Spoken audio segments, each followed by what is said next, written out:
ఈరోజు మనం నేర్చుకోబోతున్న టూల్ వచ్చి ప్యాచ్ టూల్ అన్నమాట. ఇది బేసికల్గా దేనికోసం యూస్ చేస్తారంటే స్టాంపింగ్ చేయగలిగే ప్రాంతాల్లో ఏదైనా సరే ఈ టూల్ యూస్ చేస్తారు. ఎస్పెషల్లీ ఇది ఫేస్ ఫినిషింగ్కి ఉపయోగపడుతూ ఫేస్లో ఏమన్నా రిమార్క్స్ ఉంటే వాటిని రెక్టిఫై చేయడానికి యూజ్ అవుతుంది.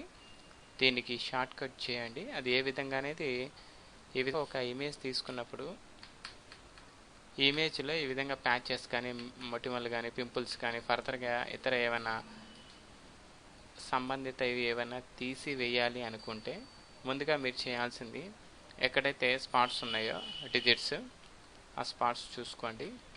ఫర్దర్గా ఈ విధంగా ప్యాచ్ టూల్ తీసుకొని మరక ఎక్కడైతే ఉందో దాన్ని ముందుగా సెలెక్ట్ చేయండి. ఈ విధంగా సెలెక్ట్ చేసి ఆ స్పాట్లో ఉన్న కలర్కి అందుబాటులో ఉండే కలర్ మీద మౌస్తో లెఫ్ట్ బటన్తో క్లిక్ చేసి ముందుకు వెళ్ళండి.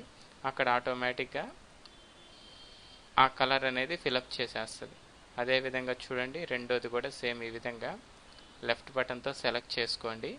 మౌస్ మీరు కరెక్ట్గా చేసిన సెలెక్షన్లో క్లిక్ చేసి ఈ విధంగా డ్రాగ్ చేయండి, ముందుకు జరపండి. ఈ విధంగా ఫిలప్ అయిపోతుంది.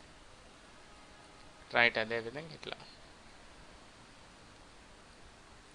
ఈ ప్యాచ్ టూల్ అనేది మ్యాక్సిమం వీటి కోసమే యూస్ చేస్తారండి. అంటే స్టాంపింగ్ చేసినప్పుడు ఈ విధంగా ఇంత నీట్గా రాదండి. స్టాంపింగ్ చేసినప్పుడు ఏమవుతుందంటే అక్కడ చారలు పడినట్టు వస్తుంది. అందువలన ఎస్పెషల్లీ 7లోనే ఉందండి, 6లో కూడా లేదు ఈ బెనిఫిట్ అనేది. Okay, thank you.